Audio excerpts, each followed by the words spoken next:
ഖുറാൻ തന്നെ ഒരു കഥയാണെന്നിരിക്കെ ഖുറാനെ സയൻസുമായി ചേർത്ത് വിശദീകരിക്കുന്നത് വിരോധാഭാസമല്ലേ? ആണ്, വിരോധാഭാസം തന്നെയാണ്. പക്ഷേ വിരോധാഭാസങ്ങളോട് വിരോധാഭാസം എന്ന് പറയുന്നോണം ചില സമയങ്ങളിൽ ഞാൻ ചോദിക്കട്ടെ, ഇത് വിരോധാഭാസമാണെന്ന് ഇരിക്കട്ടെ, ഈ വിരോധാഭാസം എന്നോട് ഇത്തരം ചോദ്യങ്ങൾ ചോദിക്കുന്നവർക്ക് ഞാൻ എന്താ മറുപടി? ഇതെല്ലാം വിരോധാഭാസങ്ങളാണ് എന്ന് പറഞ്ഞാൽ തീരില്ല. ഇതൊക്കെ we are constrained to make some responses. Actually ഇതൊന്നും നമ്മൾ ആഗ്രഹിക്കുന്ന കാര്യമല്ല. ഈ ഖുറാനിലെ ഈ വരികൾ എടുത്തു വെച്ചിട്ട് ഇത് ആധുനിക ഭ്രൂണശാസ്ത്രവുമായി ബന്ധപ്പെടുത്തിയ ഒരു ഡിസ്കഷൻ ഒന്നും നമ്മൾ ആഗ്രഹിക്കുന്ന കാര്യമല്ല.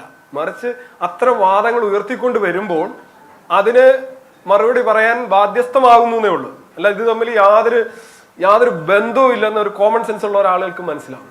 പക്ഷെ സ്റ്റിൽ ഒരുപാട് ആൾക്കാർ അങ്ങനെയാണെങ്കിൽ ഞാൻ ചോദിക്കട്ടെ, ഈ സ്വർഗ കഥകളും നരക കഥകളും ഒക്കെ ഈ ഖണ്ഡിക്കാനായിട്ട് നമ്മൾ നടക്കേണ്ട കാര്യമുണ്ടോ? സ്വർഗത്തിൽ കഴിക്കാൻ എന്താ, നരകത്തിൽ കഴിക്കാൻ എന്താണ് കിട്ടുന്നത്?